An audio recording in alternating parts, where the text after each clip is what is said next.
nobody like this. You ain't seen nobody like this. You hear my sound all over town singing. Whoa. You ain't seen nobody like this.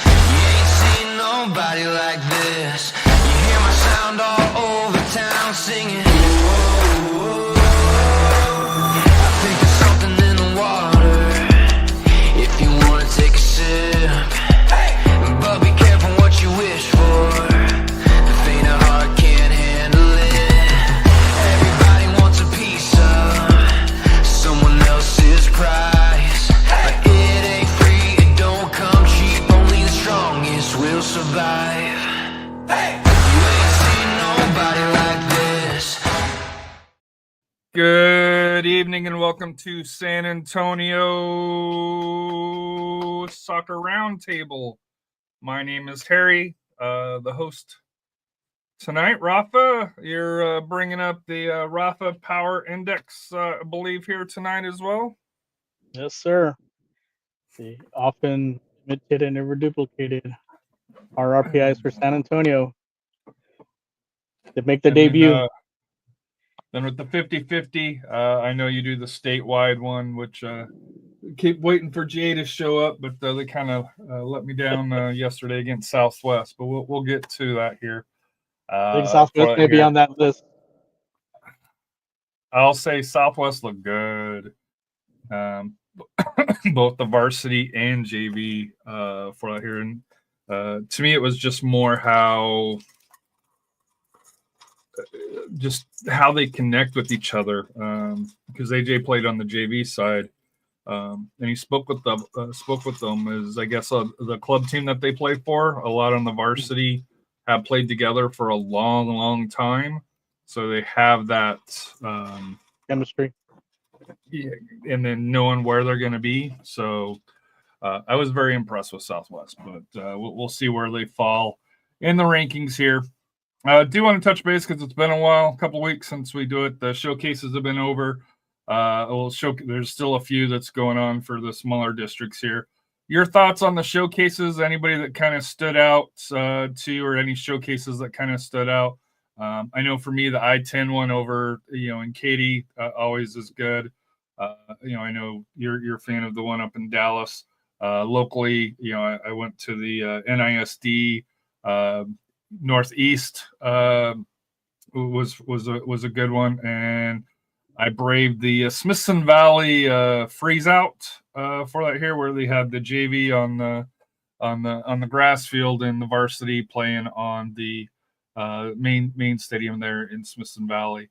So a lot of good action, both boys and girls for that here. I know you and Steve have been out to a couple already. Coach Cano, obviously, with his girls, but your kind of thoughts on the showcases. Yeah, there've been some good matchups. Like I said, you went to the Ranger Classic. I went to the Northwest ISD Girls Showcase and the NAISD. I went to the Edgewood Showcase. I went to the Alamo Heights tournament. Got to see the final for that one. That was a really good game between Lee and San Angelo Central.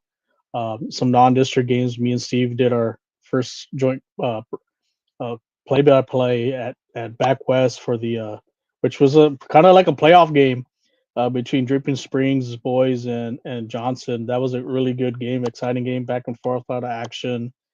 Like I said, Dripping Springs able to get the win on that one, and we have I think we're probably going to do another one tomorrow. Not giving where we're going to be at. Just tune in on Facebook and find out.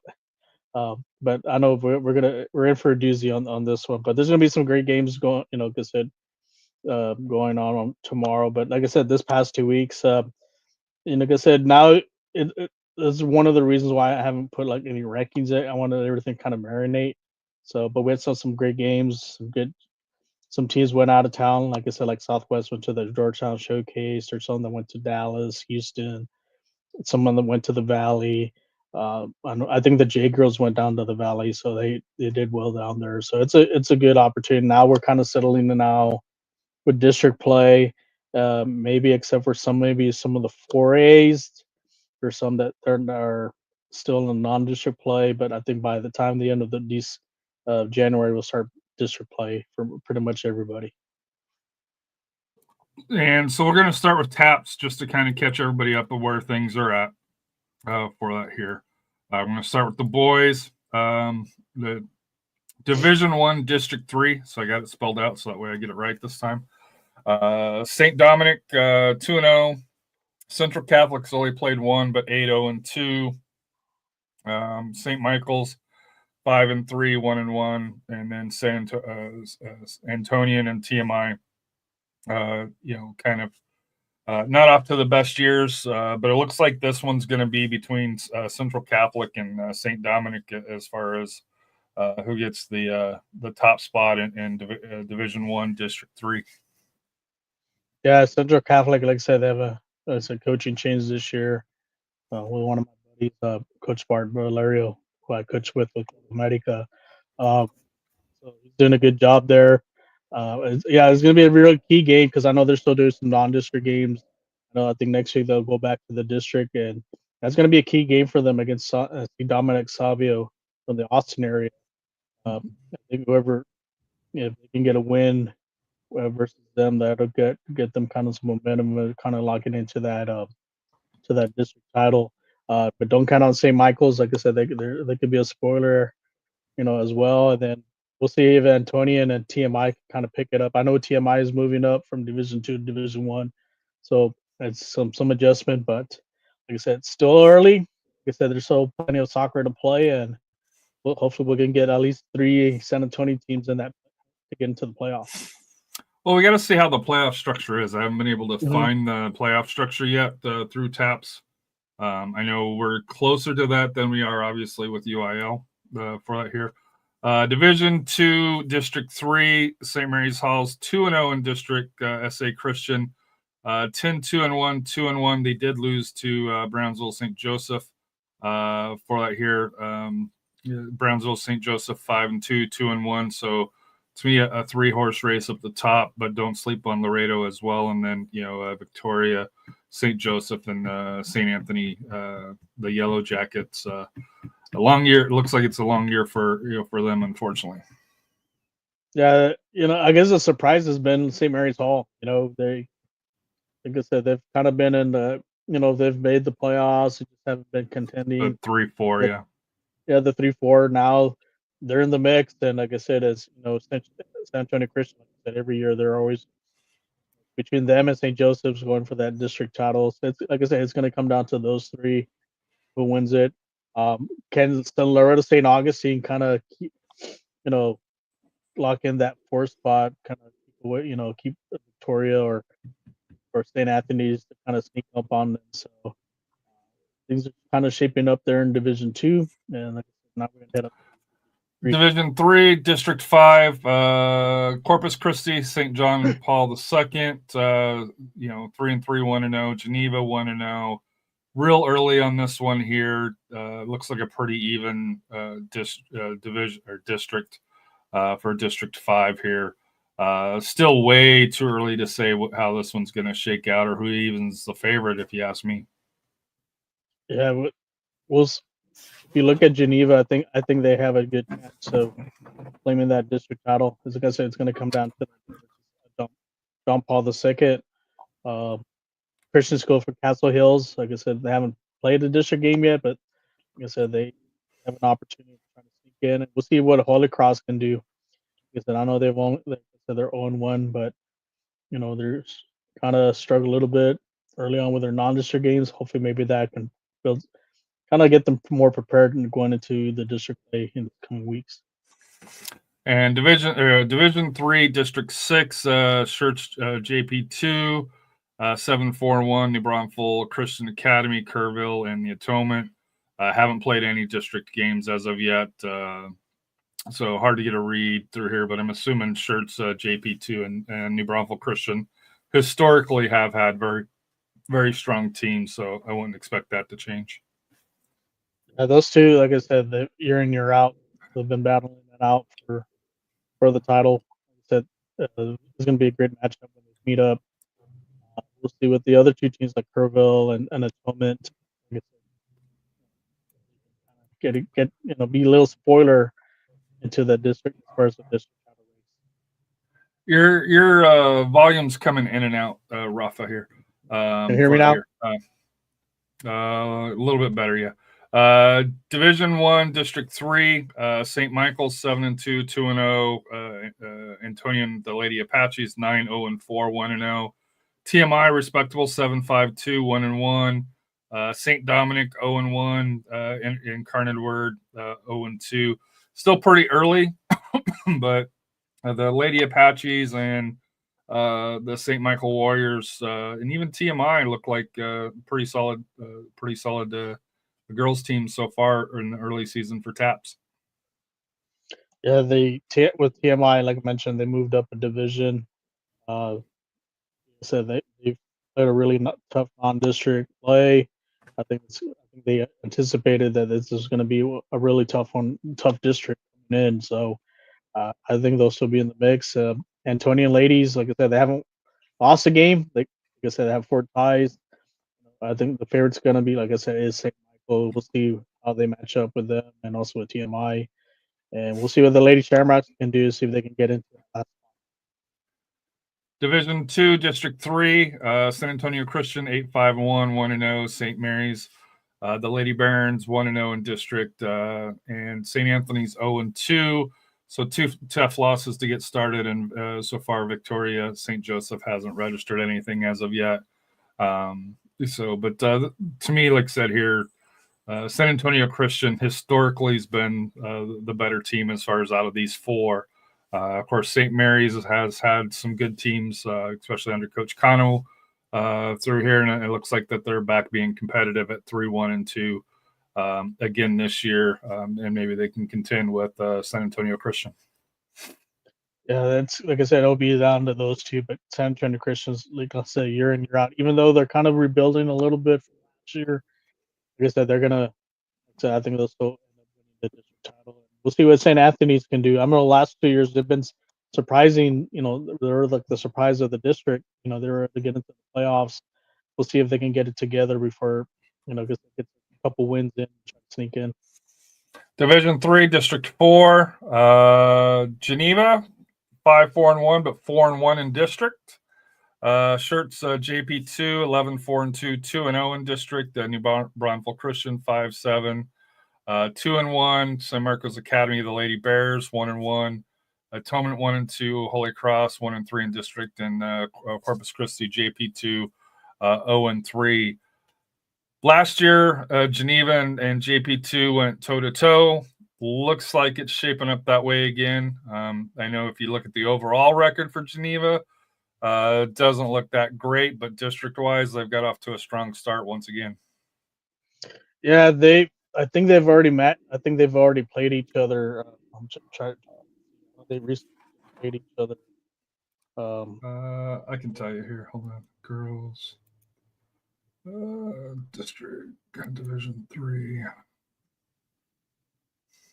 Yeah, they just recently played this. I think this week.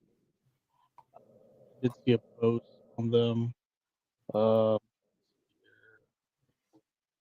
I think JP2 got the. Yeah, I think they got the victory. Yeah, the 13th 2-1 loss for Geneva. So yeah, another close game for that here. But yes, and that was away. That was at JP2, a 2-1 loss. Yeah, so JP2, like I said, pretty much first place in district. Like I said, like you mentioned, it's going to come down to those 2. But also keep an eye on the Braunfels Christian. Like I said, they were a team last year that kind of snuck up on some people, and they kind of played a little spoiler. The big surprise is that San Marcos Academy. They in the mix. We'll see if Atonement and Holy Cross can kind of get it together. Up. One of those 2 get the last spot. Yeah, so interesting.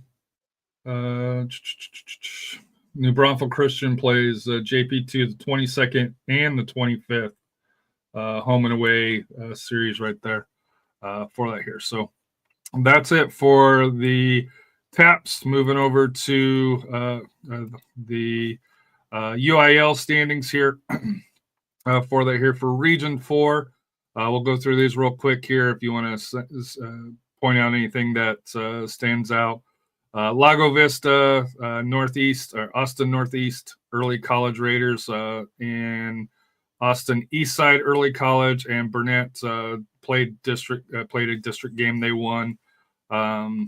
Still pretty early. Lago Vista 4-0-2. Northeast Early College 4-1.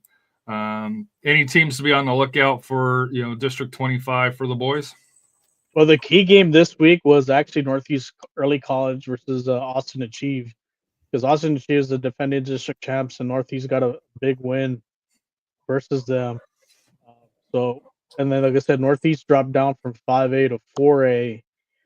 They're gonna probably be the team to watch. Especially more likely they're gonna go to the D1 route. Remember, they made a run last 2 years ago. Mm-hmm. And I think this year they have the pieces back again. And I wouldn't be surprised if they be one of our the Division One representative Region 4. And as we get further through the season, when we get a little bit more clear picture, we'll kind of differentiate between the D1 and D2 as far as for the top four, along those lines here. But, it's just way too early to even be going through that here. Looking at District 25 ladies, Lago Vista 4-1, Burnett Bulldogs 4-2, Georgetown Gateway 4-2, the Northeast Early College and Austin Eastside all got victories here. Anything that sticks out to you on this one? Yeah, Georgetown Gateway's been the team that's been dominating this last few years, but now that you have Northeast in, also Burnett's one of the teams that also to keep an eye out. They've made some good runs in the playoffs.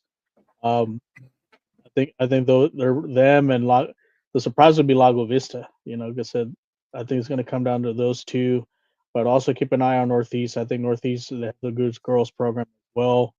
I think they'll be in the contention. But what you see those four teams, I think more likely that's going to end up being your playoff teams. District 26 more locally, Bandera 6-2-1, Marble Falls 4-2-1, Wimberley a slow start at 2-4-1. Canyon Lake 2-3. Fredericksburg also a slow start, 1-3, and to me the shock, Davenport still hasn't got a W as of yet on the season. So, thoughts on 4A District 26 for the boys? Yeah, the biggest change, like we mentioned the last show, was the Marble Falls. I think we think it's going to be Marble Falls and Davenport. Like I said, Davenport haven't won a game, but like I said, they have challenged themselves. They are playing some very tough competition. So by the time it gets to district play, they're probably hoping that it's going to pay off dividends and get them prepared for that. So I think those will still be your two favorites. Wimberley too. I think they'll get back on track. But the big surprise has been Bandera. Can Bandera maintain, the way they're playing right now? Like I said, they're going to have challenges, once they go up against Marble Falls and Davenport and also Wimberley, and maybe even that Canyon Lake team too. So it's gonna, like I said, this is still a tough district, even though Bernie's no longer there. Still a tough district, but it's gonna be a fun one too. Then, like I said, I think they're a couple of weeks away when they start district play. And for 26, Fredericksburg 8-0-2, Wimberley 6-1, Davenport the Lady Wolves 5-0-1, Canyon Lake 4-4, Marble Falls 3-3 and one draw, and then Bandera the Lady Bulldogs 3-5-1. You look at the records, especially compared to other 4A teams. This district, and we kind of knew it was going to be stacked, but even Bandera is kind of stepping up a little bit stronger than I think we thought initially. Yeah, the big surprise, if you look at it, is Fredericksburg. They're undefeated. They've got some good quality wins. They may be the dark horse of this district. I still think the two favorites are going to be Wimberley and Davenport. Like I said, those two teams are challenging themselves, playing some real tough competition for non-district play. The other team is Canyon Lake. You know what they did last year? They had a couple upset wins last year. So don't count them out of the phrase on the, like I said, out of this district. a little surprised the Marble Falls girls is kind of a little down. I thought that'd be a little bit more competitive, but like I said, we'll see come into district play. But this, like I said, this is probably one of the toughest districts in for girls soccer and probably statewide. But this is going to be a fun one to watch. Like I said, we'll see in a couple weeks how these teams once they start matching up against each other. District 27 boys, Memorial 5-1-1, Lavernia 3-3-2, Gonzales 2-2-2, SanAntonio Cole making the move up 1-3, Kennedy. To me, kind of surprising. Yoakum and Lulling a little bit. Well, Lulling not so much because this is their first year. Yoakum a little bit surprised here. Still being 0-3, but still very early. Your thoughts on Lavernia? With their overall record doesn't impress, but if I looked at their schedule, I believe it. They are playing some quality opponents. Before district. Well, with Lavernia, like I said, if you look at the T-shirt, this is the tournament they went to. Shout out to Sulphur Strings on yes the T-shirt. The elite. Yeah, so they've challenged themselves. So they played some of the elite teams in 4A. So don't let that record fool you. Memorial, like I said, they've last few years, ever since they moved down from 5A to 4A, they've been a consistency, and they've been doing, like I said, they've won the district title. I still think it's going to come down to those two teams. Keep an eye on Gonzales. I think they're going to bounce back from last year. I think they're got the pieces there to make a run to get into the playoffs. I'm surprised Kennedy's at 1-5. Maybe a rebuilding year for them. Like I said, last year they did well, and like I said, Cole first year in UIL. Like I said, we'll see if they can, like I said, make strides here in this district and maybe make the playoffs the first year. So moving over to the 27 for the ladies, Lavernia 6-1, Cole 5-2-1, a little bit of a surprise. Yoakum 5-2, Lulling also 2-0-1, Gonzales 3-2-2, Kennedy 5-5, Memorial 3-6, and the young women's leadership 0-4. You got to be impressed with Cole and Lulling, right? I know it's still very early, but still to be able to get a couple of quality wins, at least in the overall district before district play. Yeah, for this district, it's going to be, like I said, it's going to be for the taking. Spots 2, 3, and 4, it's going to be up for grabs. I know Yoakum had a good run last year. I think the Cole girls have been the surprise. Like I said, not they haven't played soccer, high school soccer, because like I said, they did do an independent, pretty much a independent schedule the last few years. So they, like I said, they've played some of these teams in the past. And like I said, I think they have a good shot at getting into the playoffs. Like I said, Lulling, first year program, can they kind of shock the world and kind of be able to get that last spot? Or another team to keep an eye out is those, the Lady Apaches from Gonzales. I think they could get that last spot, and we'll see if Kennedy girls can also get it together. I know they had a good team last year. We'll see what they do this year. So District 28 boys, Pleasanton's already got a district win over Poteet. Floresville, though, 6-1. And then the non-district schedule hasn't been kind to, unfortunately, most teams in this district here. But to me, this division kind of shapes up like the old division with Southwest, before it kind of matured a little bit more. Where I think Floresville has the better talent, the better system, and the other teams are trying to catch up. Although Uvalde being where they're at, a little bit of a surprise, historically. Yeah, normally, like I said, it's kind of, I think some of the records are a reflection on who they're playing, and I think they kind of realize, especially with the teams from District 26.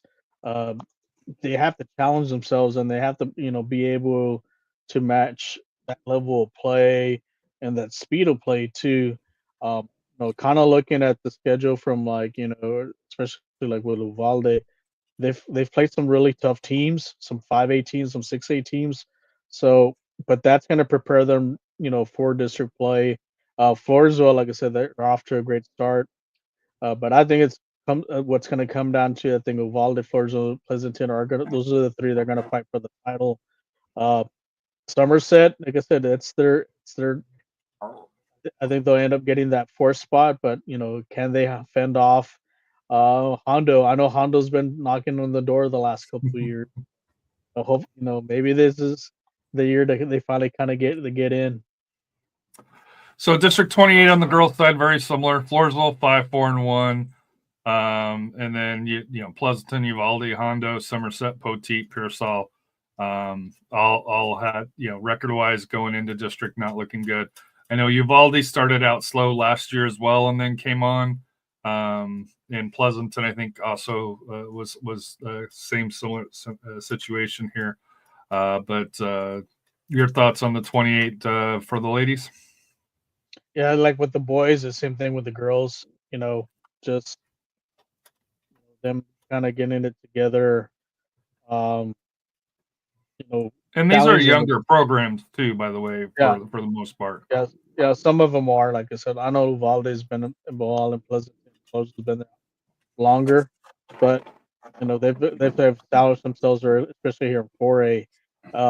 But I think they've, like I mentioned, like with the boys, they have to play tougher competition because they know once they get into that second round game, they're gonna have, like I said, 26 4A has been the kind of the Achilles heel for a lot of these teams, like 7.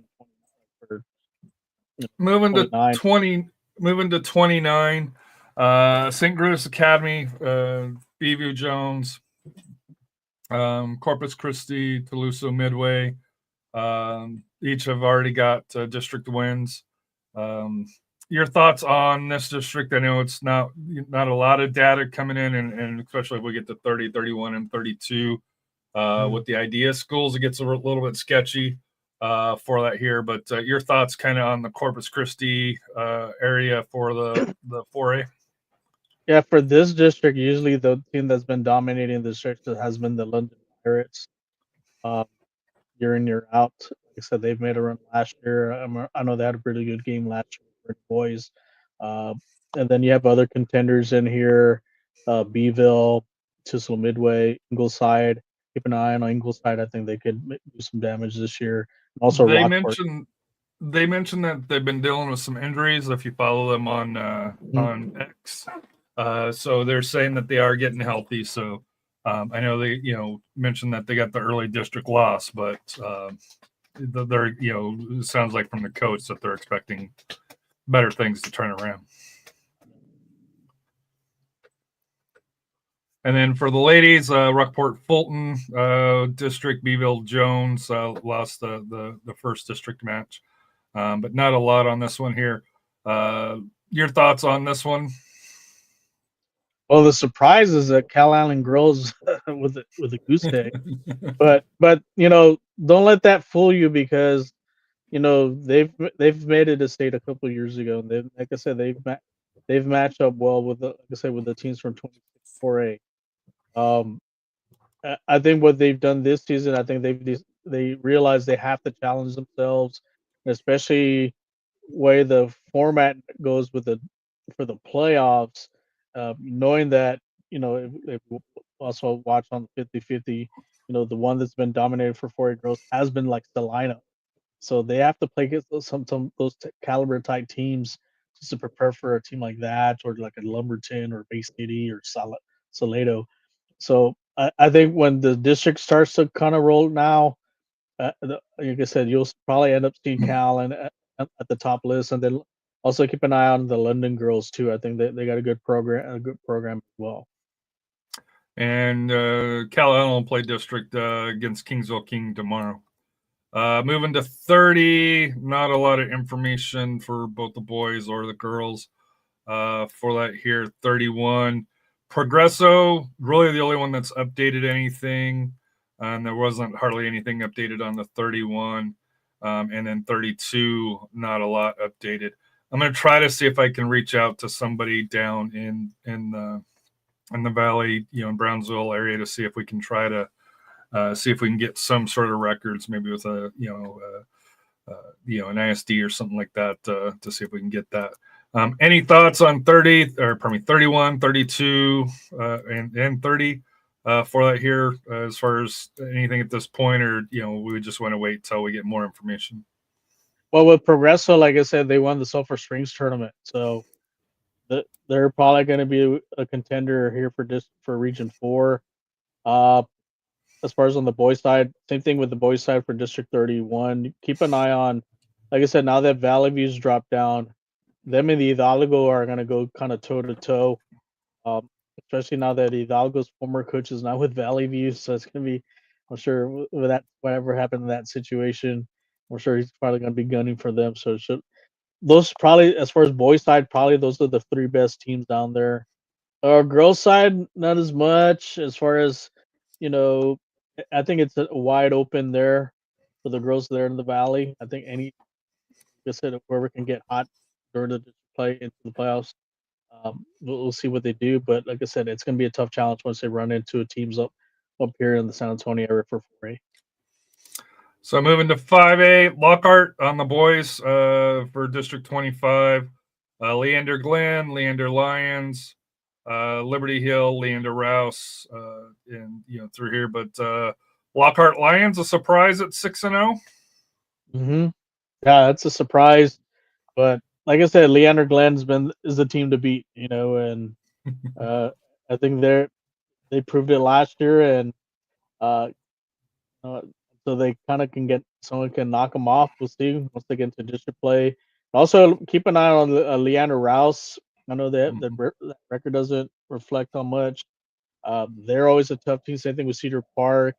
Your sleeper team could be, like I said, is that Liberty Hill team. Keep an eye on them.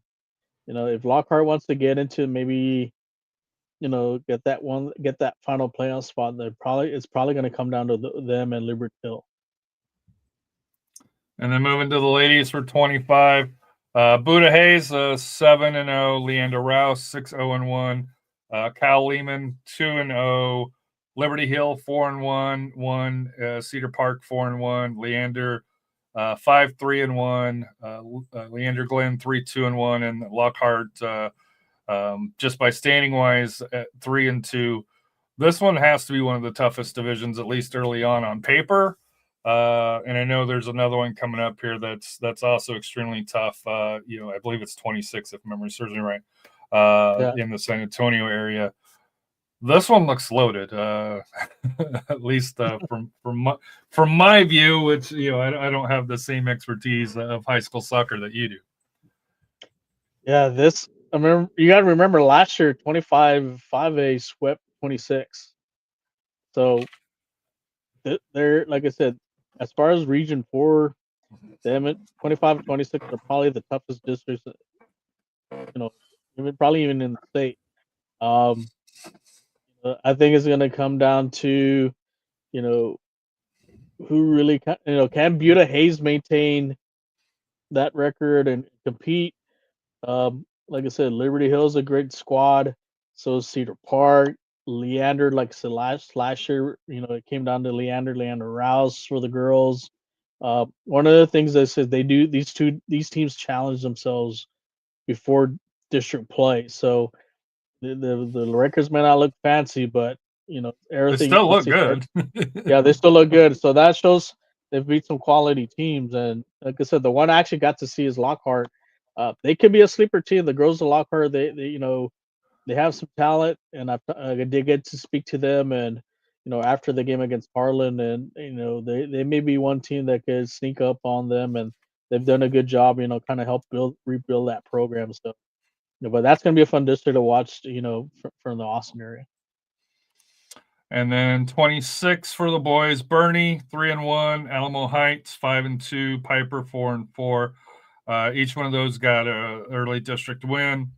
Veterans Memorial and Bernie Champion drew in their first match. Smithson Valley, a little bit of warning signs, maybe hasn't played a district match, but for the second year in a row, kind of off to a slow start. Now they did turn it around last year. We'll see if they can turn it around again. Wagner, Kerrville, Tivy, and New Braunfels. It's very, very early, but lost their first district match. To me, I guess a surprise. Veteran Memorial at 7-3-1 at this point, including a draw against Bernie Champion in district. Yeah, that's a big positive for them. Can they, build upon that, because they got some, like I said, they got some juggernauts here.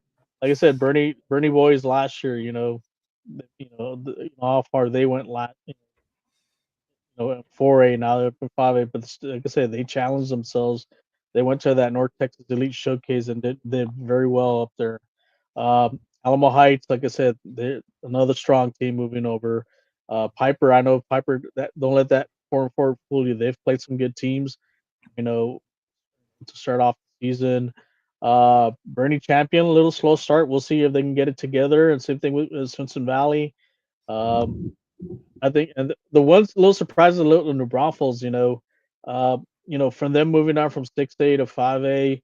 I thought they'd be probably one of the favorites. Get that would be one of the 4 spots. I'm not sure if with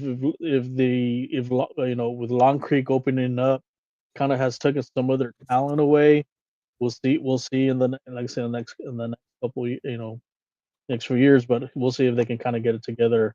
But this, like I said, this district, you cannot sleep. A result, stealing points away is going to be the key here if you're going to get yourself into the playoffs.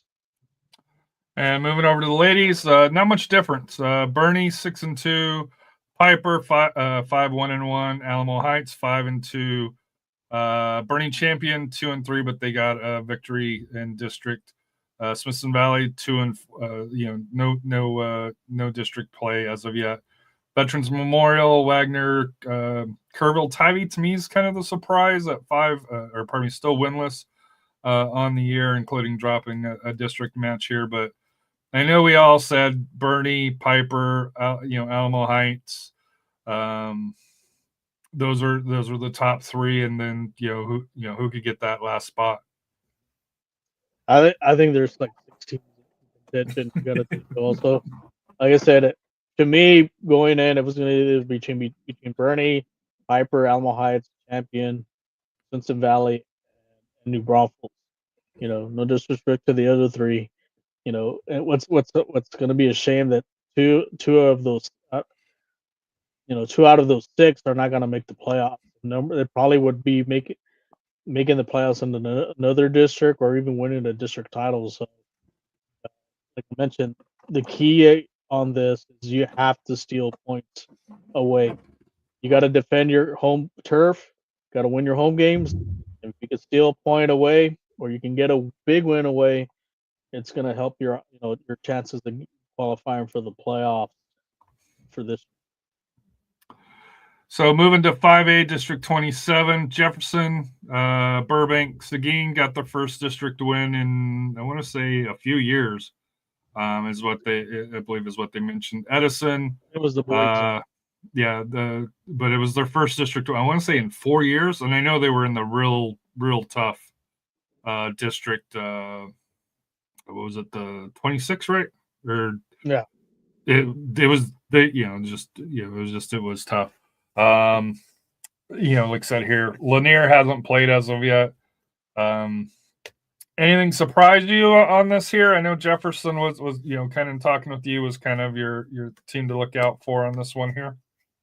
Yeah, now that you don't have, like I said, this year, with Alamo Heights moving out and also MacArthur moving out, it's became a kind of like a little even playing field, for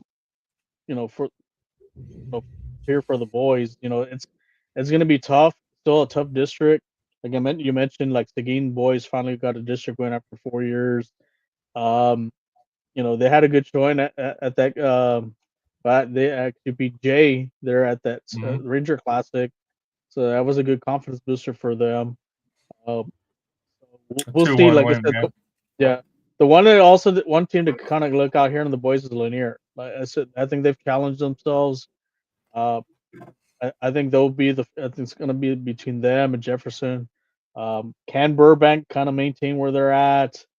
Same thing with Edison. Edison's kind of been year in year out, but Edison usually plays the tough non-district schedule right before the district play. So I think your top these 5 teams, the first 5 teams are probably your playoff.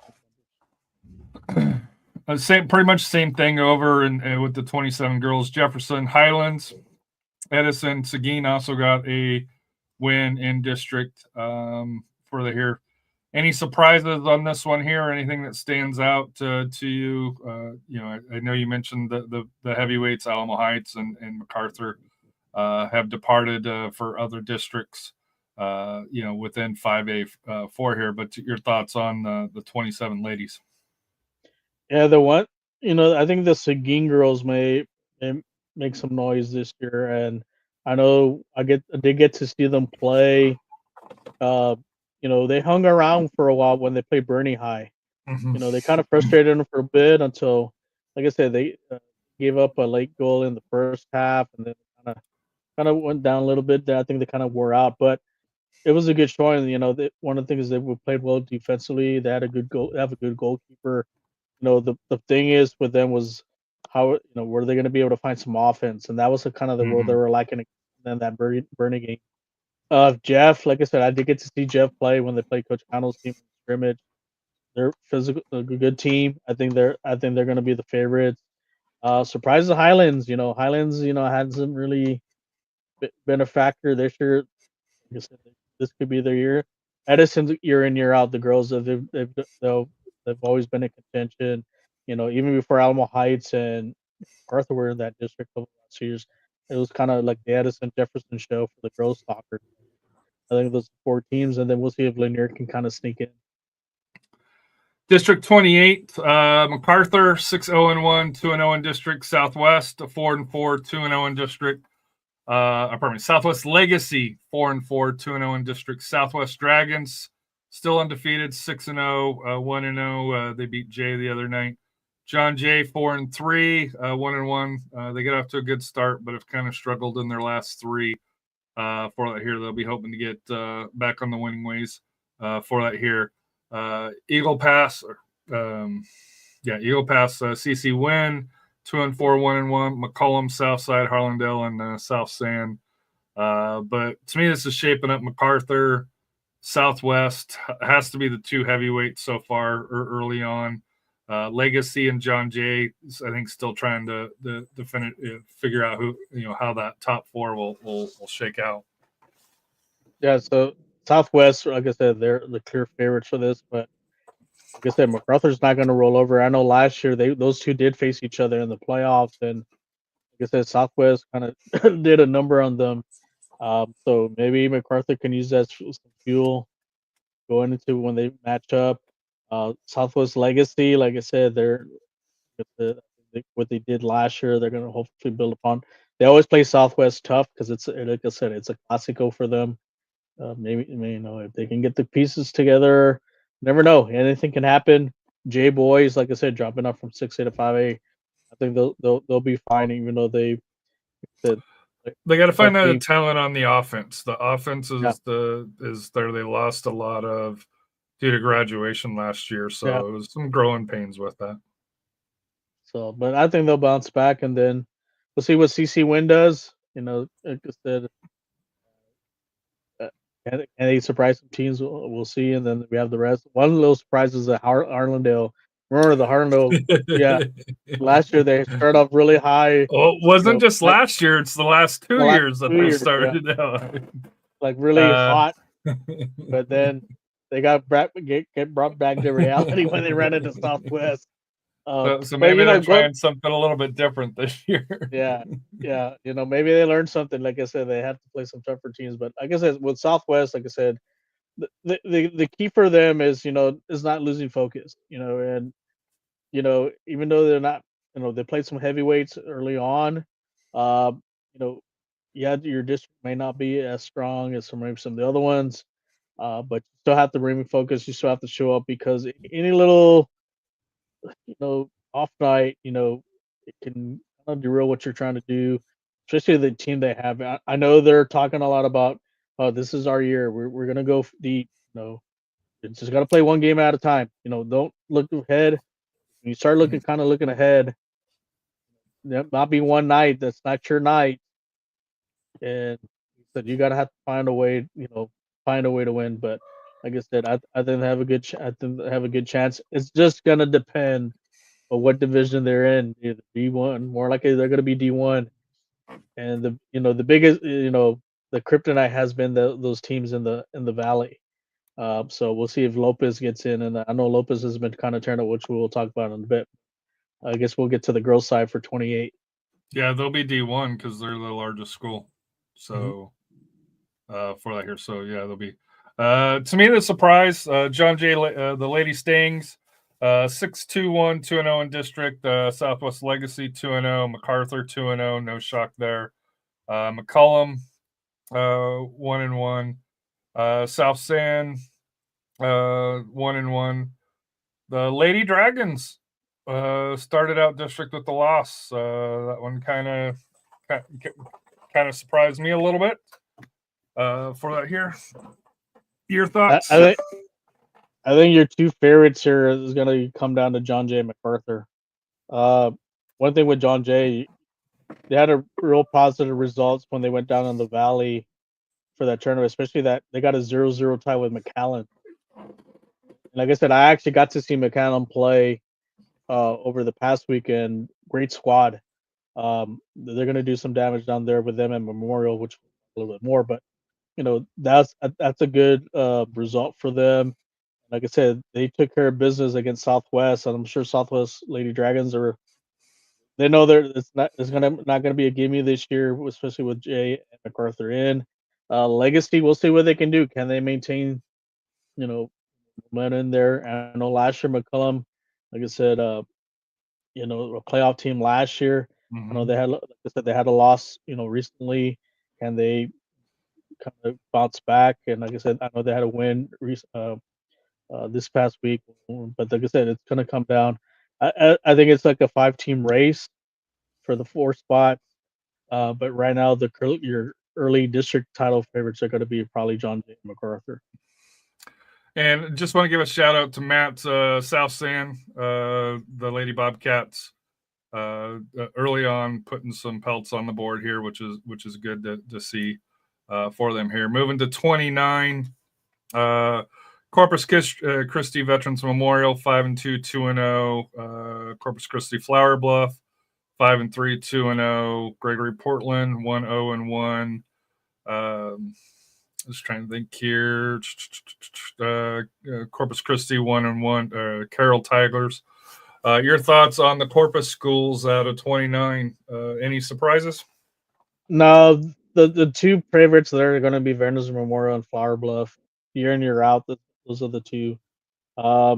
Gregory Portland boys may surprise some teams this year. The kind of the things have changed over there since I coached. Because I remember when we made the playoffs back in 06, we played Corpus Christi Carroll, and we beat them here. They're at Northside. They're in the grass stadium. So I know Carroll used to have a really good program. Same thing with King. But lately it's been the Vernon's Memorial Show. So, but also like I said, Flower Bluff too. They also play some tough teams. I know they usually go to that Alamo Heights tournament, so they're well prepared. So it's going to come down to those two teams. Moving over the 29 girls, Corpus Christi Ray 2-0, Gregory Portland 2-0, Flower Bluff 2-0, Veterans Memorial, and Corpus Christi Carroll 1-1. Along those lines, like I said here, out top 5 probably going to contend for the title, or do you see any of like King or Miller coming up? No, the 3 teams to look at as far as title contenders is going to be Gregory Portland, Flower Bluff, and Veterans Memorial. I think those are the 3, especially Gregory Portland. They've built themselves a really good program there, and they've made some deep runs the last 2 years. So I think this is going to be down to those 3. We'll see if Corpus Christi Ray can maybe get that last spot. But like I said, we'll see what Carroll does in that district. Moving to 5A District 30, Laredo Nixon 701, Laredo Martin 5-3-1, Roma 3-1-1, La Jolla Palmview. Record doesn't look good, but got a district win. Your thoughts on this one here? It's still very, very, very early, but looking at the non-district schedule, looks like Dixon and Martin seem to be the top teams so far out of District 30. So the powerhouse out of this team usually has been La Jolla Juarez Lincoln, but they got beat by Laredo Martin, and Laredo Martin went to La Jolla and beat them. So it's gonna, like I said, Martin and Nixon are rivals. So shout out to Jose. Jose's a Martin graduate, Gordino. So I'm sure he enjoys watching those games.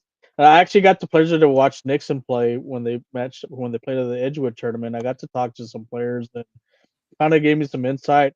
They're a talented team. They got some good, like I said, they got a good attack. Like I said, year in, year out, like I said, Martin Nixon usually have some great programs. But like I said, Juarez Lincoln has been the dominant team, and this year for Martin to beat them on the road, it says something. But don't count out Juarez Lincoln out. I think it's going to come down to, like I said, Nixon Martin. Keep an eye on Palmview. Could be a surprise. We'll see what Roma and Rio Grande City can do as well. Moving over to the ladies for District 30, Mission Vets Memorial 5-3-1, 1-0 in district. Palmview 1-0 in district. And that's kind of Laredo Nixon 3-1. Not a lot on this district. There's a lot of information out for it here. So, any thoughts on 5A 30 for the ladies?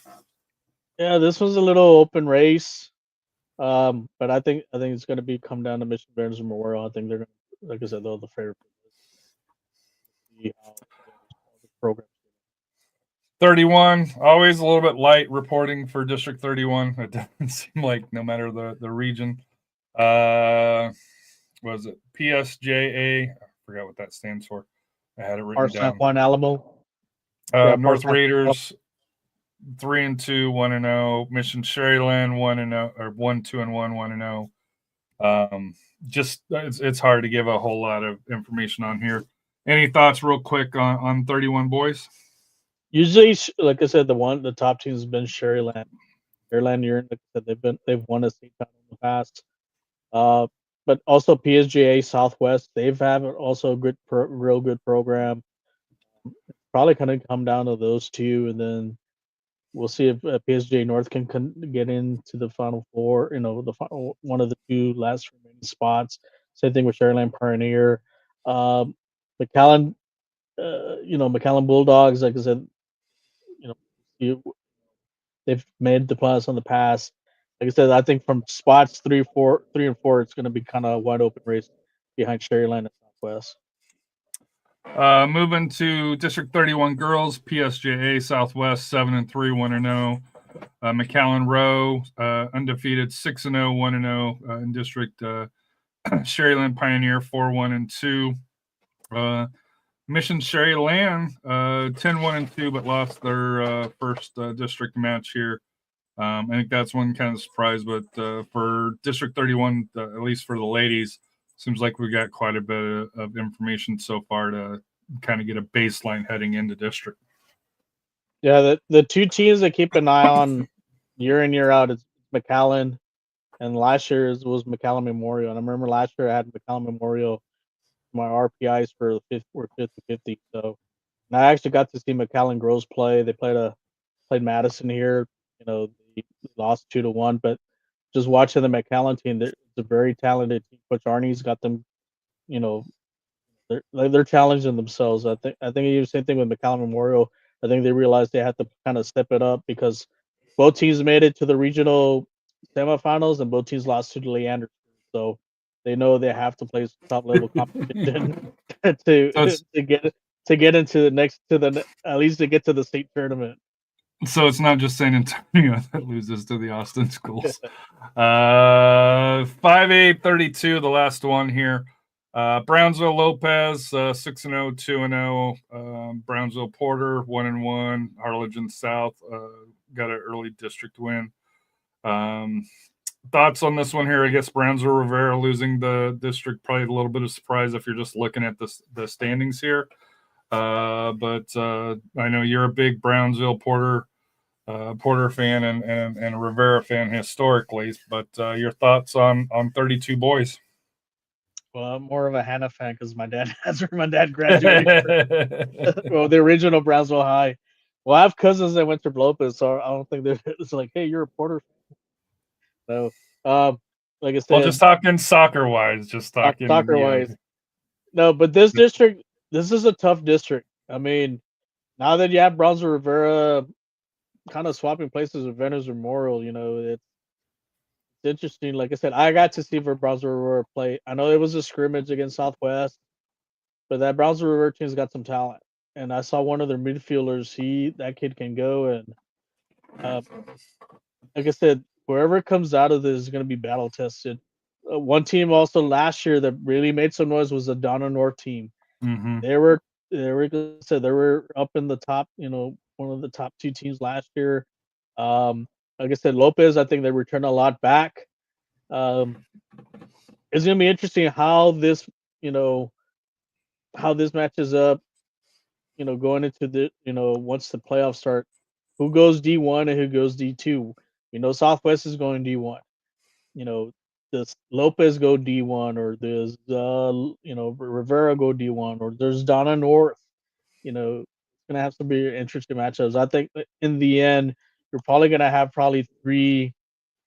Like I said, I think Rivera will get there. Same thing with Porter, Lopez, and probably Donna North, and we'll see. We'll see how Harlingen South. I mean, SanAntonio South, they've been coming up and coming team. They, like I said, hopefully they can get their pieces, the pieces together to get into that 4th spot. But also traditionally, like I said, Brownsville Pace has always had a good program. I know my uncle George, he works there. He always tells about their program. I should get some more news about them. Let's see how strong they are this year. But like I said, there's no gimmies in this. Like I said, anybody can beat anybody. You have that it's a playoff game in this district, and that's why like I said, you see teams like Lopez and Porter, Rivera make deep runs into the playoffs. And then moving to 32 girls, Donna Lady Redskins 4-0, 2-0. The North Chiefs 2-0. Brownsville Pace 1-0. Harlingen South 1-0. West Laco East 1-1. Brownsville Lopez 1-1. Your thoughts on this district for 32 girls? Well, the perennial power usually has been Harlingen South. They've been, like I said, the last decade or so been a dominant team. I think they've so surprised with that record, but like I said, they're probably challenging themselves. Lopez girls usually has a good squad. The Donna schools are starting to make strides now, so this is kind of, I think after Harlingen South is going to be wide open as far as who comes out of this district. And then moving on to 6A here real quick. 25 Cedar Park, 6-0-1, 1-0. Vandergrift 5-0-1, 1-0. Westwood Warriors 1-0. Cedar Ridge and Hutto 1-1, or pardon me, 1 draw. And I saw Round Rock McNeil play. They looked a couple of times here, 4-1. Tough way to start out district here, but for 25, well, a lot of good teams. Especially Austin Vandergrift, because remember they made it state last year, so I think they're gonna have they have another great squad coming up. But also keep an eye on Round Rock Westwood. They're also a great program. Round Rock High School, same thing. The Dragons. You saw McNeil play. Like I said, even though they have a district loss, I think there's still a team to keep an eye on. Same thing with Stony Point too. So remember a few years ago, Stony Point had a run. Like I said, this is a very tough district. A little surprised about Vista Ridge.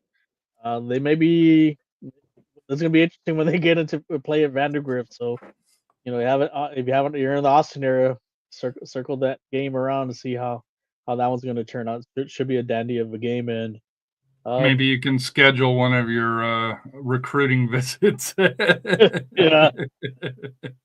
Yeah, well, I am taking I am doing a road show, so I'm gonna already have some games already lined up. So stay tuned on that. So we'll have some special live stream of some games. So moving to 25 for the ladies, 6A Round Rock Westwood 7-1, 1-0. Round Rock Lady Dragons 5-1-1. Vandergrift, Cedar Ridge all started out districts with wins.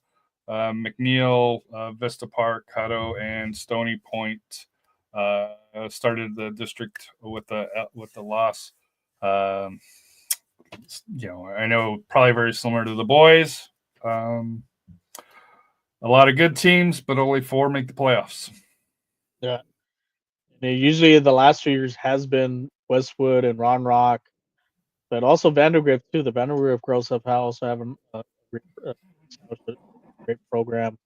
We'll see if Cedar Ridge can kind of join into the party. Good start for them for district play. And we'll see if Vista Ridge also year in year out they've had some a good program as well too. So very tough district. I know in the Austin area 26 6A gets kind of the looks, but 25 they're no slouch. So it's gonna be, like I said, it's gonna be a slobber knocker for that district for the boys and the girls. So speaking of 26, no district play as of yet. The Valley 5-2, Westlake 3-2, Ankins 3-2, Austin Bowie, Dripping Springs, Lake Travis, and Austin Maroons. Anything that you take from the early district or early non-district schedule so far for 26 boys? So the last 3 years, like I said, it's come down to Westlake, Bowie, Dripping Springs, and Travis. Awesome, like Travis. I think it's going to kind of be the same thing again. I did get the pleasure to see Dripping Springs play. Very talented team. Number 7, his last name is Johnson. That kid has got a motor. That kid can play. He had an assist on that goal that they scored against on Johnson, and I think they took a Pedro Morcino ball, but they can actually pass the ball. They can actually pass the ball into space and get under it. So like I said, I was impressed, and they're like I said, remember they're their only team to made the state final as a 5A and a 6. So they've built something there. The boys, I know the girls have gotten the attention. The boys, like I said, they've really established themselves. But it's going to be some great caliber games between them and Lake Travis. Bowie's, like I said, the Bowie boys. I think the last 2 years they've been really dominant. I think this year, I think they may have gotten caught by the kind of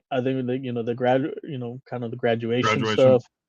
Yeah, but they're still going to be a team working with. Same thing with Westlake too, year in year out. Westlake's always like one of those teams that. So those are the 4. Then we'll see. Keep an eye on Del Valley. Maybe they might surprise some teams this year. So maybe they can sneak in and get that 4 spot. Early on in District 26, anything surprise you? Dripping Springs, Austin Lake Travis, Austin Atkins off to the early starts. I think the same thing with the boys, the same thing with the girls. Austin Westlake, remember they made it to the final last year. Nobody expected them to win the region, and they somehow, and they're a very young team too. So they got some experience. So I think they have a big target on their back. The favorite for this district, but like I said, you have Dripping Springs, you have Lake Travis. They're going to contend. I think even the Austin Bowie girls there. I know last year Austin Anderson was kind of one to kind of contend, and now they dropped down to 5A. Keep an eye on them too, because of where they're at, or the region they're at. I think in Region 3. But I think it's going to come down to, as far as Dripping Springs, Lake Travis, and Westlake for their district battle. 27, Lee 6-0, Madison 5-1, Brandeis 4-1, Johnson struggling at 3-3. Clark, Reagan, kind of a surprise at 3-2 for that here. And then poor Roosevelt, and this goes for the boys and the girls for that here. But your thoughts on the 27 boys? I know Lee was young last year. And Johnson, I believe, graduated quite a bit, if memory serves me correct, from from their team last year. Brandeis looking a little bit stronger. Well, remember Brandeis also they graduated and they lost the coach. They have a new coach. I got to see Lee play. I think remember they had that run towards the end of the season to get into the playoffs. And they ended up getting, I guess, finishing third. Recently, like I said, I got to see them play against San Angelo Central. Very good team, well coached team by Coach Rogers. Great touch on the ball. I think they look a little bit deeper this year. So they got to be one of the clear favorites for the district title. Madison, like I said, they surprised teams last year. They got into the playoffs. They're off to a good start. Brandeis were a little surprised, but hey, they got a big win yesterday against Medina Valley. I know Coach Sanchez was out there. He was impressed. Like I said, I guess they're able to kind of get those younger players to kind of step up, get into those roles. Johnson, like I said, I got to see them play. Very talented team. Like I said, they are challenging themselves. They got some speed, up front. They were just kind of unlucky, unable to get some goals against Dripping Springs. But like I said, I know they graduated some good players, the top scorer, top keeper, but I think they'll still be in the mix. The surprise is Churchill, and Churchill, I'm so surprised they're a little down, but also surprised with Reagan. And I know you got to see them play. We'll see if they can kind of get. I know because usually they challenge themselves early on. We'll see, if they can kind of piece things together once they start district next week. Like I said, you will probably end up seeing. We'll see if they can contend here into the 4 spots of the playoffs. And I know Johnson, and I'm sure it wasn't just Johnson, but during the showcases, there's been a few ENCL camps where academy kids have been out. Yeah. So I know the game I saw them, they were missing a few of their players because they were in Florida on that weekend. So even though they're 3-3, it'll be interesting come district time to see how things kind of shake out. On to the 27 girls. Clark 6-2, Brandeis 5-1, Madison 4-1, Reagan 4-1, Johnson 3-1-1, Lee 3-1-1, and Churchill 3-3. And then I'm sorry, Roosevelt. Your thoughts on 27 for the ladies? So you have 6 teams that can, they're going to contend. The clear favorite is going to be Reagan girls. I got to see them play. I mean, they took care of business when they played Clemens, and I was impressed. And they have great touch on the ball. They work well together, so they're going to be a favorite. But like I said, I also got to see the Madison girls play. They beat McAllen, which is not a tough.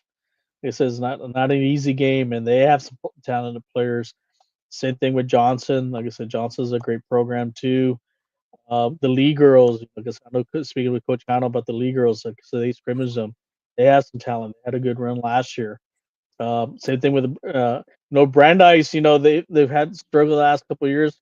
Maybe this could be their breakout year here. And like I said, they're off to a good start. Same thing with the Clark girls.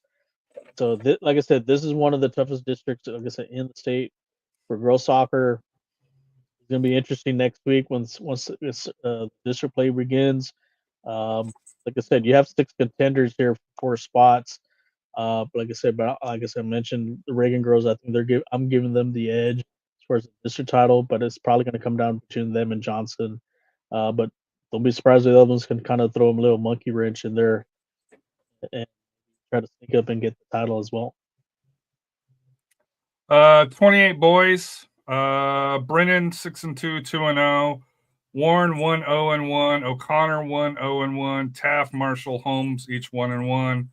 Harlan 0-1, and Stevens and Sotomayor off to the slow start for that here. But Brennan off to a really good start. I've seen Warren, and AJ knows a lot of people with the Warren team and O'Connor.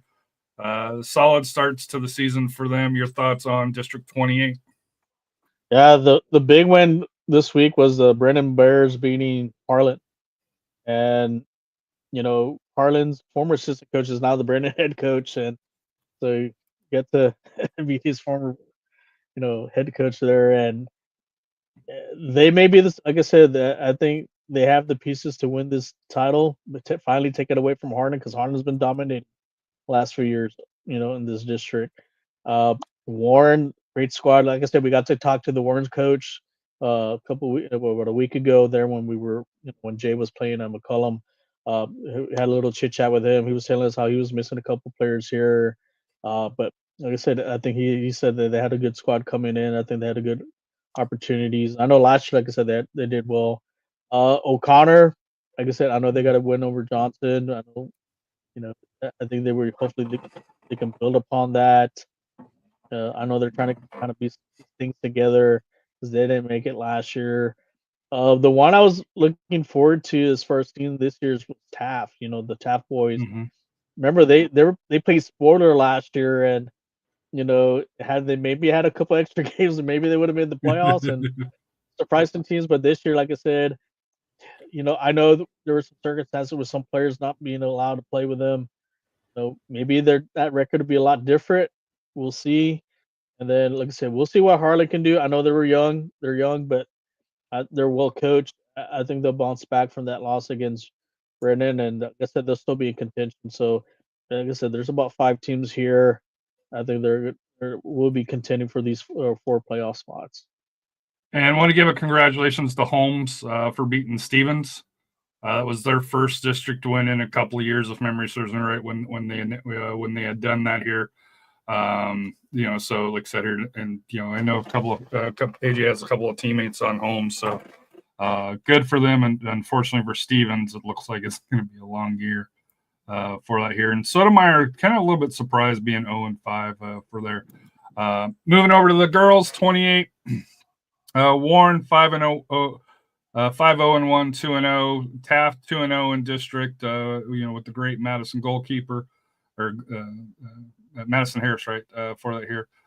Brennan 5-0-1, 1-0-1. Sotomayor with 2 draws to start out.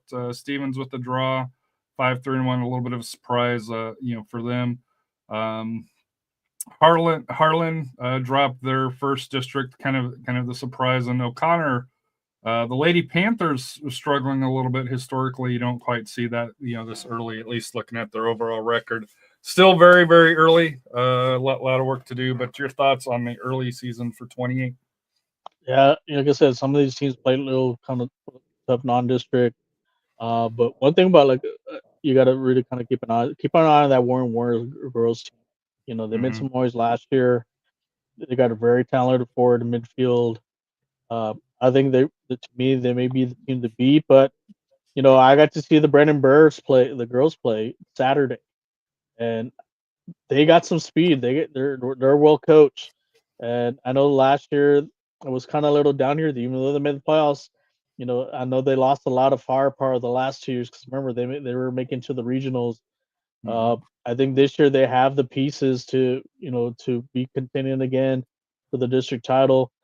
Taft, I know they got hit hard with graduation. They lost some key players. I know Madison's still on goal.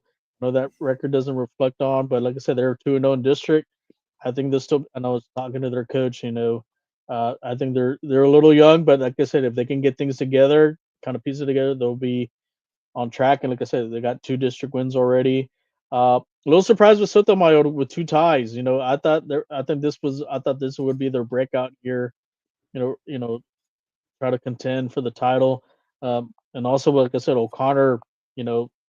They're 0-1 right now in district play, but don't count them out. They might be struggling with some injuries, but I think there's, like I said, I think is a 5-team race for 4th spot in there, but also don't count on also Harlan too. I think they're also So I got to see them play with, like I said, we got to talk to Coach Vela. I said they got a lot of experience here. Like I said, like I mentioned, this is probably like a 15, 16 race here going into and it's going to be a dogfight. Though, so we'll see how this kind of shapes up. I know they had like a week off of district play, and now they're back in it, and still a long season to go. Like I said, anything can happen, and you can't take anything for granted. But like I said, it's going to bring some excitement. There's going to be some exciting matchups coming up in these next few weeks. And I will say for Sotomayor's draws at Brennan and O'Connor. So the at Brennan one is probably not a bad draw.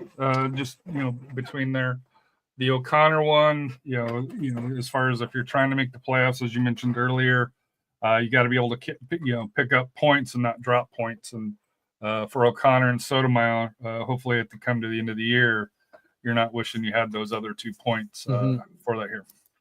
29 boys, Steel 6-0, Canyon 5-2. For that here, East Central, Judson Shirts. Unfortunately, Shirts Clemens off to a slow start again. Buda Johnson, a little bit of a surprise, and San Marcos at 1-6. For that here, your thoughts on District 29? Yeah, Steel. I'm real surprised off to a really good start. I think going into this season, the last couple years, they've been a playoff team, but I was waiting to see how are they going to be able to take that next step, kind of take reins and controls of the district now that New Braunfels is out. But then you have Canyon moving up from 5A to 6A, and the Canyon Cougar boys, that tough district they were in last year. I think, like I said, it's going to come down to those two teams. Don't count out Clemens.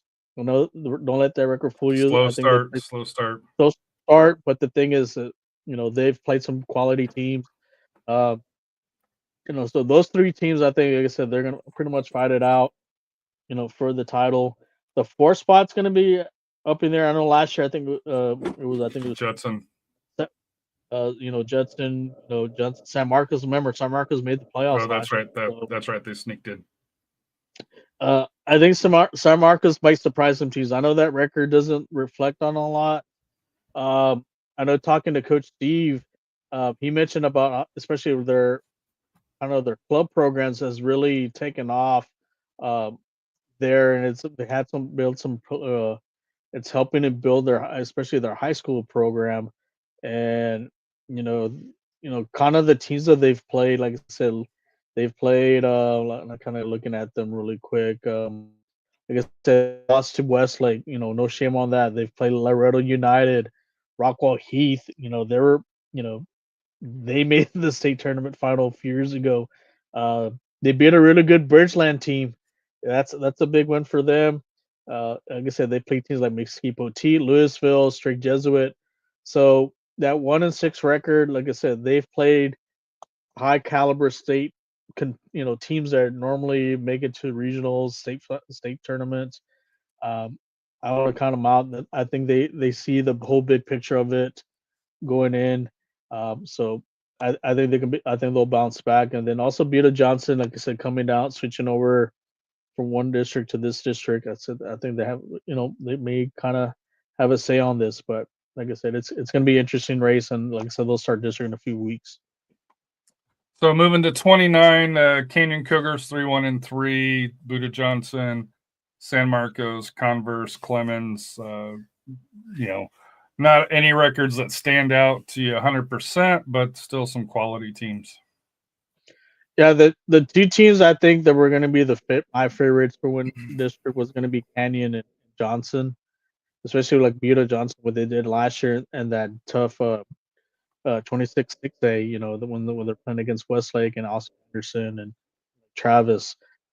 Canyon, like I said, they had a good run last year, in that district, that tough district, that 26-5A. So those, like I said, I think those two are going to go toe to toe for the title. Clemens, I did get to see Clemens. I think they look a little young. They have some talent. I think they'll be in the mix. Same thing with Steel. I think those are the 4 teams that are more likely to think your playoffs. Judson girls could be a surprise. Like I said, if they can knock off, maybe Steele or Clemens to get into get that final spot. So, but like I said, as far as district wise, I think for favorites going to be the Canyon and Johnson. 30, Laredo United 8-0-1, Eagle Pass 7-0-1, Laredo Alexander 7-1. The team close to us, Castroville 5-3-1. They had a tough loss last night. United South 5-5-2. Your hometown Del Rio 3-1-1, and then Laredo LBJ, the Wolves for that here. When I put this together, Eagle Pass kind of surprised me, and I think you'll see on both boys and girls for that here. But your thoughts, especially for Medina Valley, happen to travel down to Laredo for that here, how it's going to shape up for them? So my two favorites for the district title is going to come down to United and Alexander. The one thing is this: United and Alexander have taken the initiative to play a lot tougher schedule than some of the other teams in the district. I know, and I'm not including also, like I said, Medina Valley's also played some tough teams too. But United and Alexander have, like I said, they've played. I think Alexander went to the Georgetown Showcase. Same thing with United went to the Lake.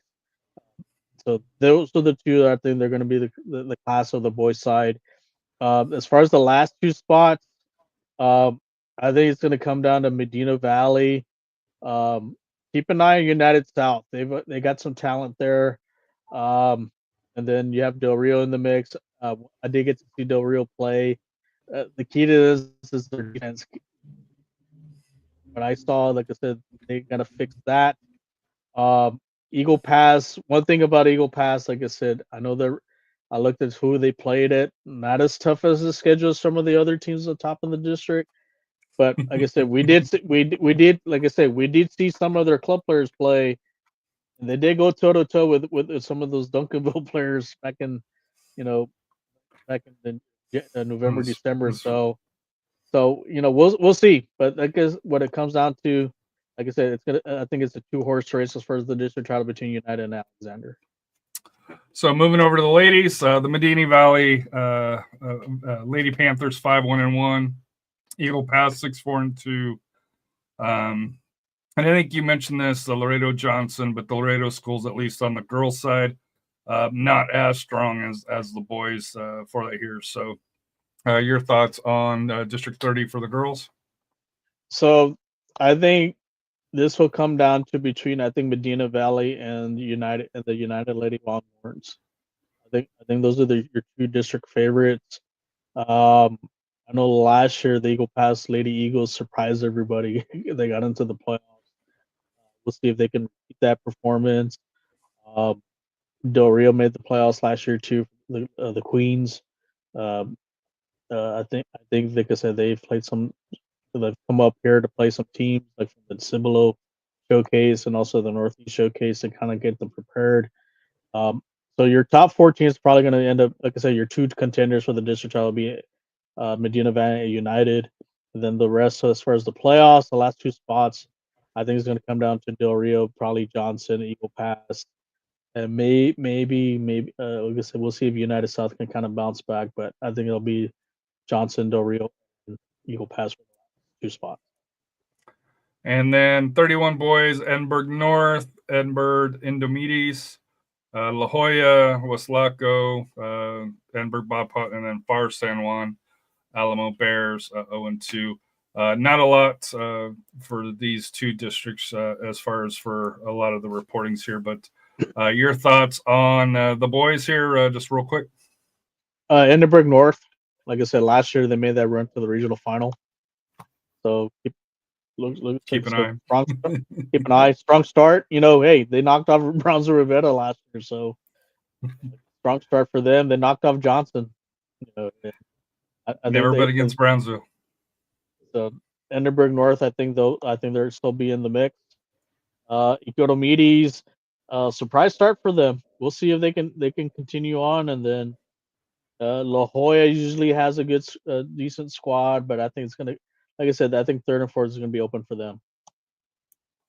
For the ladies, Weslaco, Panthers 11-2-1, Far San Juan, Alamo, La Jolla, Enberg North. Your thoughts, real quick, on 31? Yeah, Weslaco should probably win this district, and then I think you look at 2, 3, 4, and 5. I think those are the teams that are probably going to fight it out. And then 32, 5 teams, 4 make it. Who's your pick for not making it? I guess is the easiest way.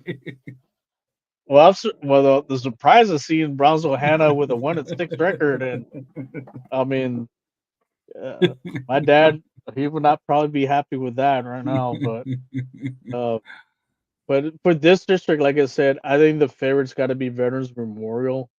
I know they moved up from 5 to 6A, but they've always had some good teams. Also Los Fresnos. I know Los Fresnos had a really close game with Southwest. Mm-hmm. So I think it's going to come down to Veterans and Los Fresnos, and then the last 2 spots. We'll see how. Like I said, it's a 5. You're only playing 4 district games. So one team's gonna not be able to go in, and we'll see if San Benito gets in. You know, they've been kind of knocking at the door a few last years. They just kind of, like I said, usually when they had the other Brownsville schools, they just break through. Same thing with Harlingen. Like I said, that's when they just are not here. Like I said, I think they have a chance this year. We'll see what Hannah rebuilding this year. We'll find out. But like I said, Veterans and Los Fresnos are probably going to be your title contenders here. Well, we know Los Fresnos, if they make it, they're going D1 because they're the largest school. Yeah. So. And then once again, for the ladies, one team doesn't make it. Interesting, with San Benito, with 19 games played according to Max Preps. It's a lot of games. That might be an error. They might have included their scrimmages or something they're very notorious about. They play those 20-minute games over there, half games over there. They play like 5 games in a day or something. But with this district, your 2 favorites are Harlingen and Los Fresnos. Like I said, Harlingen. Remember last year? Like I said, they gave the Northside School some fits. Same thing with Los Fresnos too. So those are the 2 teams that are probably going to battle out for the district title. The last two spots, I think is going to come down.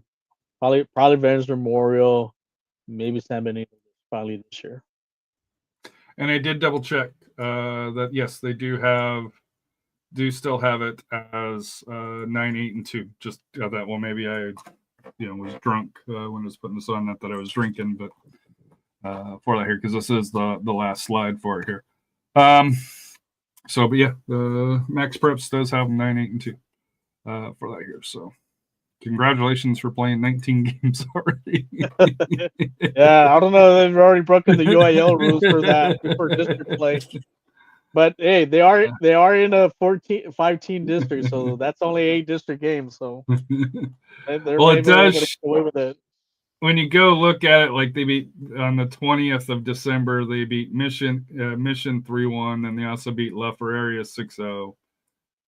Terminal opponent on 3 matches on the second.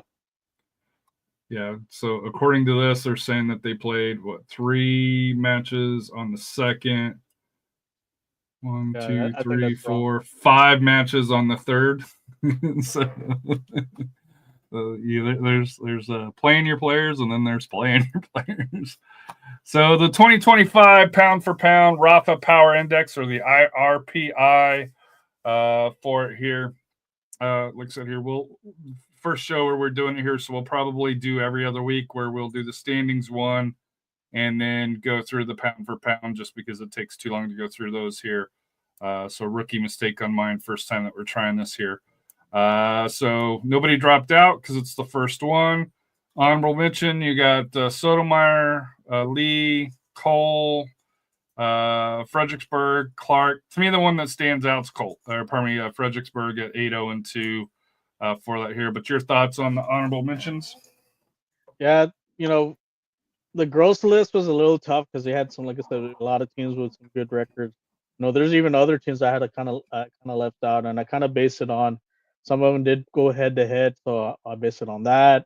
But like I said, like the surprise here, like I said, like Fredericksburg, the girls, keep an eye on them because I did talk to them after a game, especially with the parents. I think this is the year that they finally get to the playoffs, knowing that Bernie's no longer in their district. So, they may surprise some teams. They have some talented players there, especially one on the right wing that she great speed, physical, great shot. So keep an eye on them. And then Cole, first year in UIL.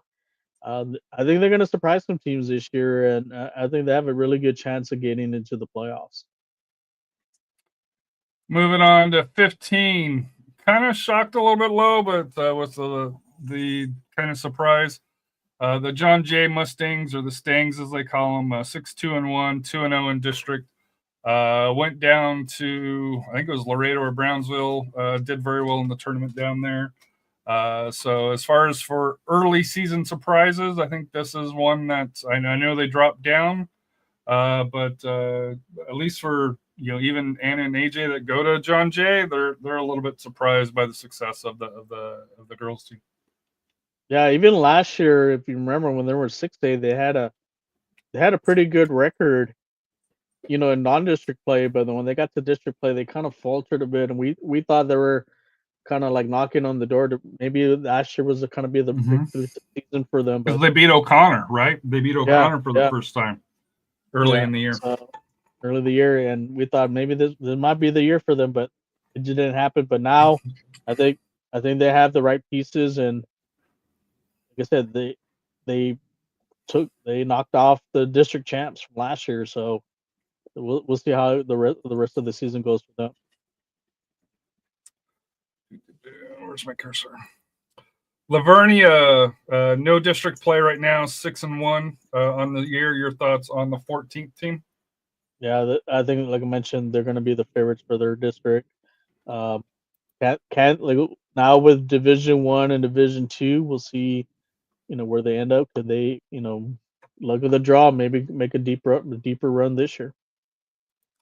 13 Wimberley, 6-1 for here, and the reason why I was surprised that Wimberley is in over Fredericksburg is that Fredericksburg has a better record, same division, but I know Wimberley has a little bit better history in recent years. Yeah, I think they've won games against a little better quality teams, but like I said, it's going to be a really interesting matchup when they play each other in a couple weeks. So, but I think Wimberley, if you saw their, enrollment, they may end up being in that Division 2, and they could end up being in the a represent. And like I said, we may have two representatives in Division 1, Division 2 for 26 4A for Region 4. And then 12, Bernie, 6-2, 1-0 in district. Some might say a little bit low. State finalists last year from 4A, now making jumping into the group of death, deep water, the group of death of 26 5A. But they, like I said, they've already established themselves. Like I said, they've always had a great program. I don't think they were going to miss a beat. They're going to be competitive. I did get to see them play. I know they played against Seguin. Took a little while to get it going, but they got it. They're very talented players. But it's gonna be fun. It's gonna be fun watch when they play against Bernie champions. So I guess the kind of now they're gonna establish a little classico there between them and champion. That should be a fun one. I'm sure that one's gonna be a lot of the fans are gonna be out for that game.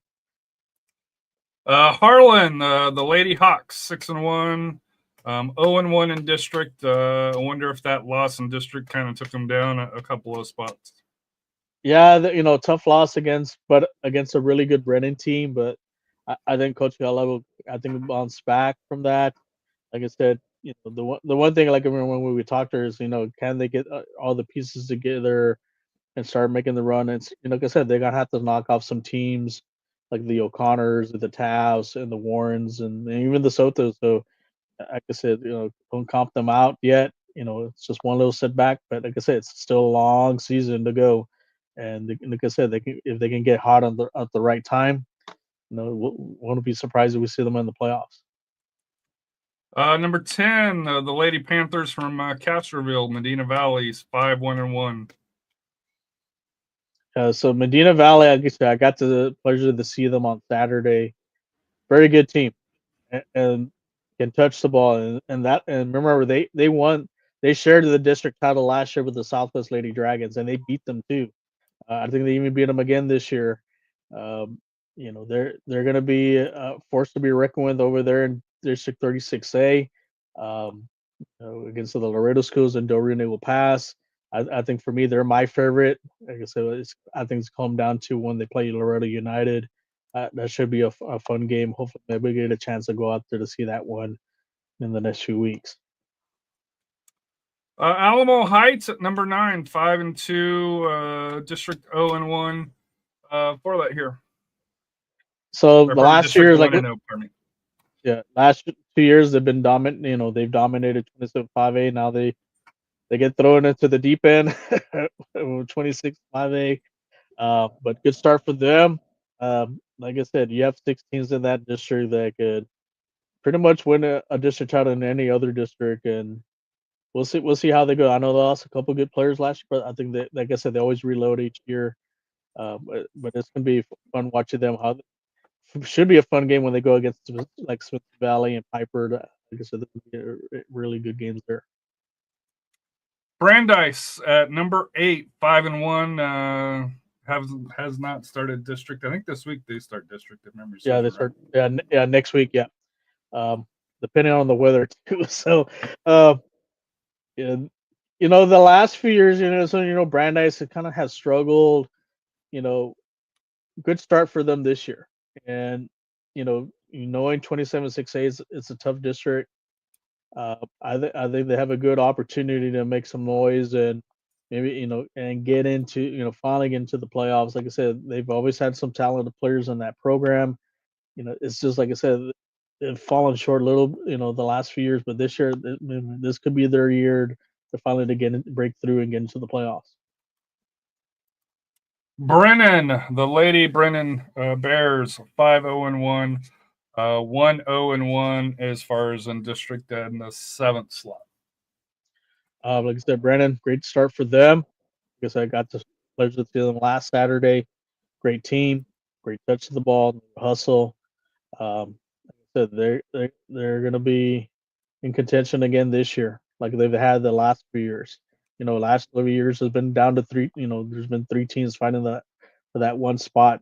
But I think this year, they have the team, to really kind of do some damage in that 28-6A, and then we'll see what they can do in the playoffs. Then Madison, 4-1, number 6 in the 2025 Rafa's Girls Power Index ranking.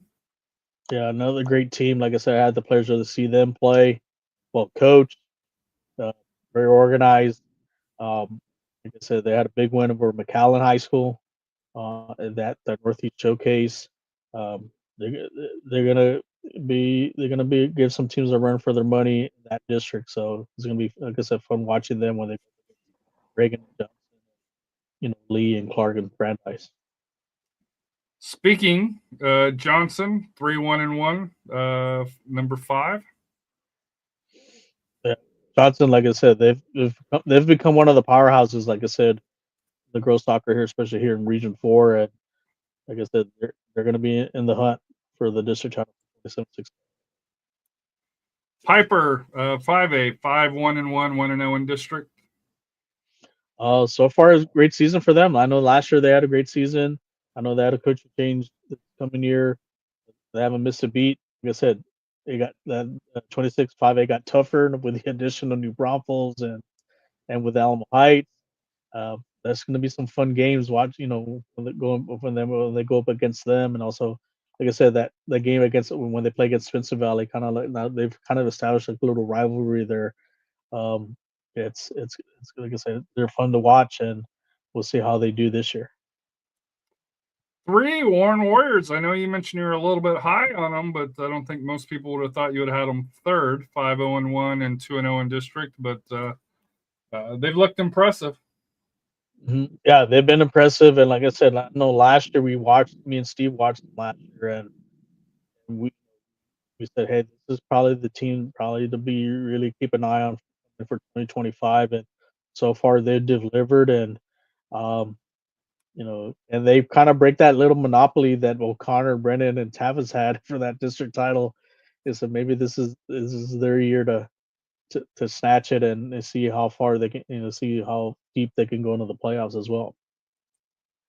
Number 2, the Lady Rattlers from Reagan, 4-1, 4-1 on the season so far. Well, 5-1 as of today. They had a big win today. So, and like I said, I did get to see them again also on Saturday. Very impressed. Well coached, well organized, lots of talent. They took care of business when they played against Clemens, and they took care of business today. Like I said, I think for district title Against wise, Rockwall. yeah, or against Rockwall, yeah, and Rockwall's not a slouch, so that's it's one of those state caliber teams. So Reagan, like I said, they're on the right foot. I think, like I said, probably like I said, one of the 2 favorites for that title with Johnson. And number 1 in Rafa's 2025 Girls Power Index, his RPI for week 1 for version 1, the Davenport Wolves 5-0-1 in 4A26. Yeah, so this is the year for Davenport. They got all the right pieces, and now that Bernie High is no longer there in that district, will they be the one that represents Region 4? In the playoff, and get to the state tournament. So they can get by the Region 3 champ, and then, I'm interested to see if they have a chance to get to face Salina. I think that'll be a good game between them. Like I said, Salina's won three in a row. They're looking for the 4-peat. Like I said, I think Davenport's kind of, they've fallen short the last 2 years. I think this is the year that they finally kind of get it together and win the region. So now to do the boys for here. No one dropped out. Honorable mention, Memorial, Bandera, Cornerstone, St. Mary's, and Veterans Memorial, the Patriots here. I think the big one that we probably haven't seen here is Cornerstone, 7-1-3. Don't play in TAPS or UIL, but it's what TCAL, I think is what they call it. So I'm not sure the quality of it, but like I said here, I know Cornerstone historically has put out quality teams for that here. But to my knowledge, that's the first time that they are ranked in the RPI.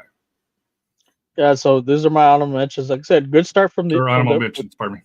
Yeah, good start for all those 5 teams. Especially like Veterans Memorial. The district they're in. Can they? They got to draw against Bernie Champion, so that's a good result. Can they build upon that? Knowing, like I said, they got some tough games ahead. Is this the final year they they finally break through and get into the playoffs? Kind of the same thing with Bandera too. The Bandera boys, good start for them. We'll see what they can do this year in that district with 26, and now that Marble Falls is in. Memorial, they've won. Like I said, they won the district title 2 years ago. They snatched it away from Lavernia. Like I said, it's going to be kind of between those two for 4A, and then St. Mary's Hall. Like I said, good start for them. In the last few years, I know they've been a playoff team, but this is a good start for them. We'll see if they can. They're in that tough district with Brownsville, St. Joseph, and SanAntonio Christian. We'll see what they can do from there. And like I said, Cornerstone. Like I said, I know they play in TCAL. Like I said, but they've been some good teams and they played some tough competition so far. So number 15, Floresville, 4A 28, 6-1, has not started district as of yet. It's a good start for the Tigers this year at 6-1. And like I said, they're probably going to be one of the favorites to win that district title this year. We'll see how they can, once we get to the playoffs, see where they end up at, and can they take that next step and be a contender. Warren at 5-2-2, 1-0-1 in district. So Warren, like I said, good start. Same thing with them. Good start for them. So we did recently. I think they've built a really, like I said, they've done it well the last few years. Now with that loss, from Harlan, to Brennan, does that open the door, for maybe Warren to can also, be able to contend and get that title. So like I said, we'll see. We'll get to see more of them this year. Johnson at number 13, 3-3 on the year so far. So Johnson, like I said, a lot they did lose a lot from graduation, like goaltender before. But what I did see on Tuesday night, Steve called that game. They have some very talented players, and I think they'll bounce.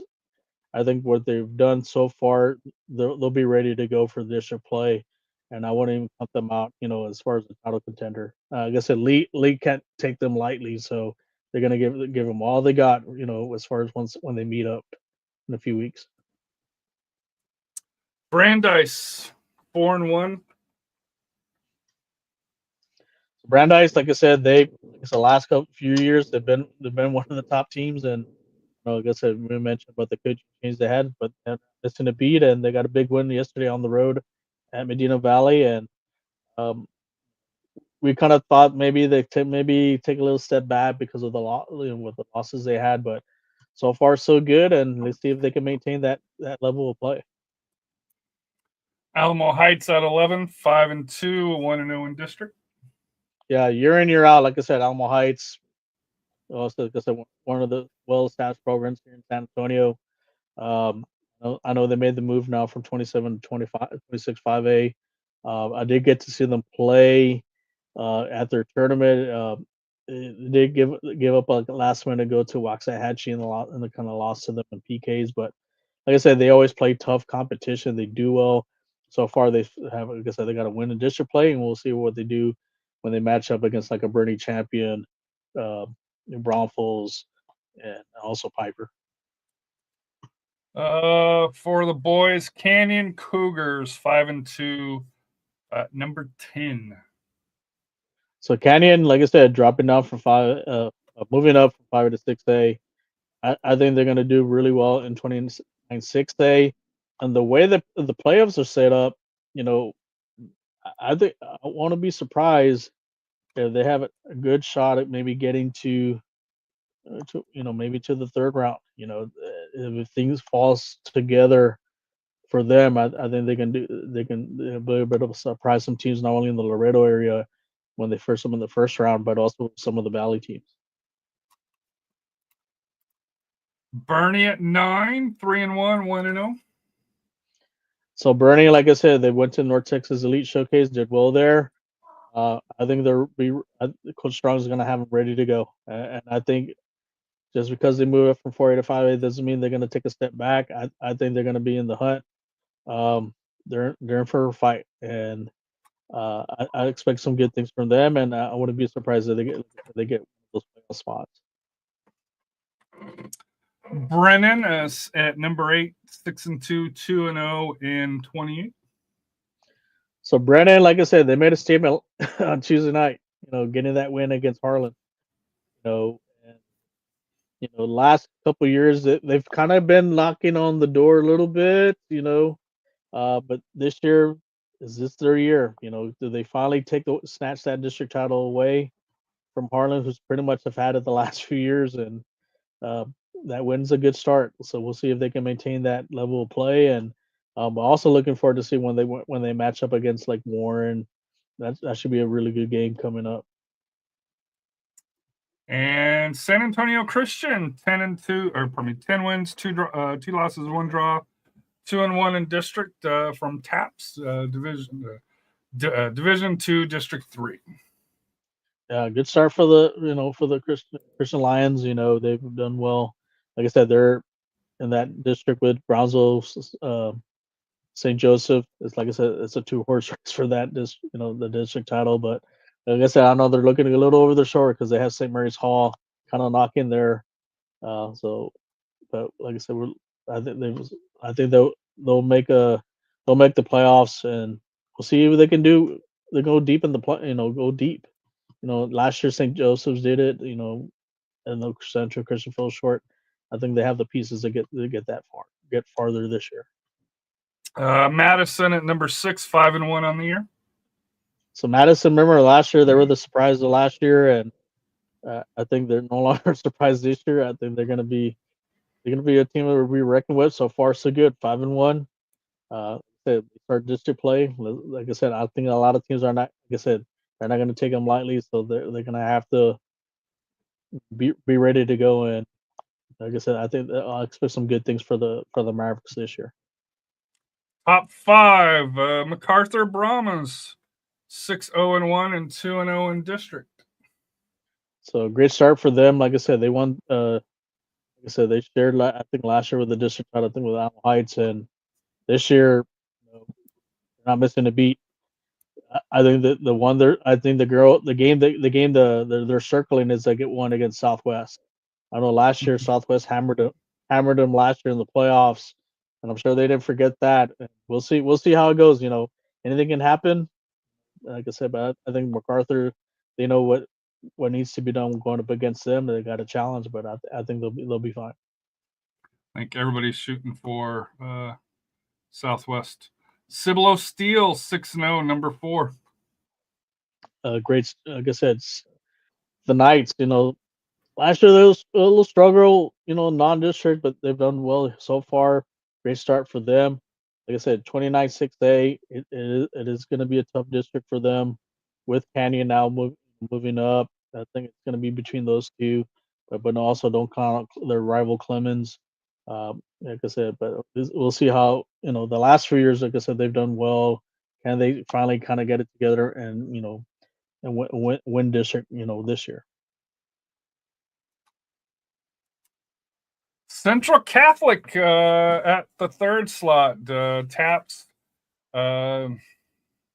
Division 1, District 3, 8-2, or pardon me, 8-0-2 and 1-0 in district so far, and they got a big match against Reagan coming up, right? Because they already played Lee, or do I have that backwards? No, backwards, yeah. So they tied. I think they tied Reagan on Tuesday night, so they got a tough one. Friday. Lee, yeah, they got Lee. I think they're at Benson. So it should be a good test for them, because after this they go back to TAPS for play both Lee and Central Catholic. Yeah, so it's a good test for both of them. It's like pretty much like a playoff caliber game. Should be interesting, how this turns out, but it should be a fun one.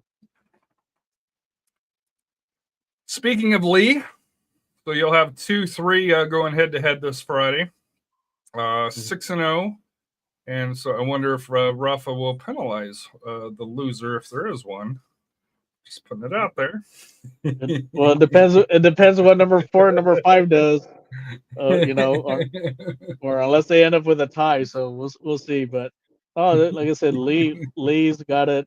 I think they're like I said. I think they're gonna be a team. Like I said, Lee's loaded. Yeah, they're loaded. They're deep, and I know last year they were young, but the thing is, when they got hot towards the end, I think they've taken that momentum into this year, and I know Coach Rogers has got them ready to go. And tomorrow night, like I said, should be a fun one. And so win, lose, or draw, like I said, it's getting them ready for the grind of 27-6A. They got a target on their back, and this is a good, like I said, a good matchup for them to get ready, get the boys ready to go. And like I said, it's going to be a long season, season for them for the district play. But like I said, I expect some good things from them. this year. And number one, and I have a question for you on here, the Southwest Dragons. Number one, I think they have probably, they need to go the furthest. That the pressure on Southwest is the highest that it's ever been for the here. That this is the year that they've got to do something. And then number two, I wonder how Southwest would do if they go up against a quality pressing team for here, just because they are able to pass. They're able to flip the field, pass back and forth. It's quick. For they're here. I do wonder if they do face a good pressing team, how they would absorb that pressure along those lines. Because outside of that, I'm not sure how you beat them outside of having, an equally quality team, if that makes sense. Well, this year now, if you kind of look at what last year, the regional tournament was held in Brownsville, so they kind of went to a hostile environment last year, and they dropped one to Lopez. This year's different. Regional semifinal is probably going to be at a neutral site, or it's going to be home and home. Same thing with the regional final, and this, so things can change. That way, let's say if they go to a regional semifinal, they probably play at a neutral site. Maybe Corpus, maybe Laredo, depending on who they face, or if they have to play an Austin area team. Same thing, with the regional final. From kind of speaking to them, because when I saw them when the scrimmage there against Rivera, they got a little rattled there because they got scored on within 47 seconds. But like I said, they kept their composure. They came back. They got, like I said, they got a good result. But even talking to the coach, because like I said, I know he was telling, you're always busting on us. I said, well, I expect you guys to take that next step, and I think he does realize, and they're preparing themselves for that. They know what's at stake. They know what needs to be done. They've been like I said, they've been close. I think anything not getting to the state semifinal, I think to them, I think they may see it as failure. The pieces are there. Like I said, the district. You still have to remain focused on this district. I know you still, like I said, they still have to play. MacArthur, a couple other teams, but they've dominated. Like I said, it's been a long time since they've lost a district game. But when you get to the playoffs, like I said, it just takes one and your season's done. And so, just have to. I think they have to stay grounded, down to earth, focused, and not listen to people. Hey, this is our year. This is your. Don't listen to Harry. That when stuff like that will end up distracting you, and even add more pressure. Just stay focused. Play one game at a time. Don't think about the getting to state. Just win. Just win. Just do what you need to do. Take care of business. Don't leave teams hanging around, and especially in the playoffs, do not leave teams hanging around. You got to flex your muscle. And get them out. That way, like I said, and if they can start kind of like I said, especially towards the end of the district play, they start getting more of the rhythm and the flow and all that, and I think that's what's going to help them out. But it also is going to come down to who they match up with. Yeah, that's the big thing there. How do they match up to a team maybe like a Brownsville Lopez or to a Leander Glenn or or to even I know they faced Piper in the scrimmage, and still things change after early on in the season because teams can get hot towards the end, and we've seen that before. So, but it's like I said, the bar's been lifted. The bar has been set high for them. Can they finally take that next step and finally get to the state semifinal, which will they'll face a Region 3 team, which Region 3 is loaded with a lot of great teams. And this year, like I said, the way the playoffs are set up, like I said, there's no more regional tournament, so you don't have to travel down to Brownsville unless you flip home and home. like I said, more likely it'll be at a neutral site, which might be to their benefit. Well, Rafa, we've been on for 2 hours. It's late. It's a school night. It's a work night. Be safe for this. Be safe for this upcoming weekend, or early next week here. It's going to be cold, possibly wet, which here in San Antonio, that's not a good recipe for that here. If you got pets, make sure you're bringing them in at night or in insulated. Watch your water pipes for that here, because it's going to be that that rare time where it's cold for below freezing for a couple of days, which is not a good thing here. Also, I think I saw it's referee month or week along those lines here, so be kind to the referees. Like I said here, obviously, you can make a sound if you don't like a call, but don't get all aggressive and rude to them or the kids. They are doing the best that they can. Any other questions you got, Rafa, before we get you out of here? I don't know, just final thoughts on this. Like I said, we're coming down to. I know some teams already started district play. Some are finishing up their non-district play. There's some good showcase and tournaments going on. Next week, next Tuesday, like I said, with the weather, there's a possibility we may see some cancellations, or so we may end up seeing a lot more games on a Wednesday night. We'll find out and see. But if you do have to travel, be safe out there. And like I said, I look forward for this Friday's games. I think I'll be out and about. Supposed to be nice. It's supposed to be nice. Like I said, we'll probably have a live stream. Which game we'll find out and watch on Facebook, and we'll see. And then like I said, I'll be hitting the road pretty soon too. So work for more recruitment trips, but I may do some special games as well. But it's gonna be fun. Like I said, what I did, like I said, we went on to everything marinate first these couple weeks.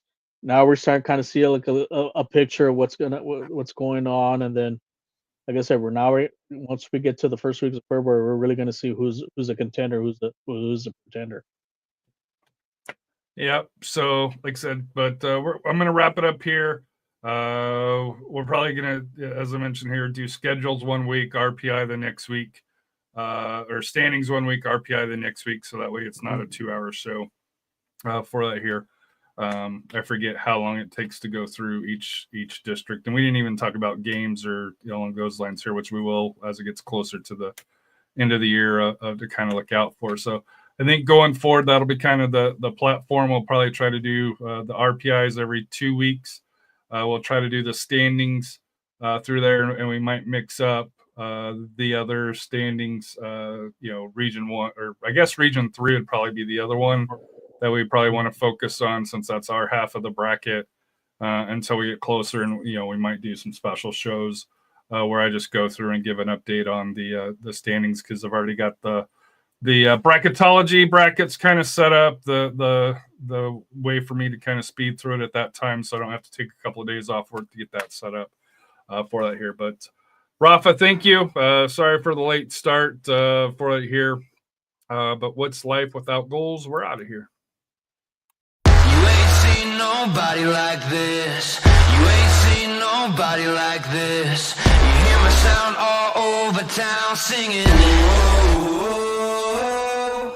You ain't seen nobody like this. You ain't seen nobody like this. You hear my sound all over town singing. Whoa.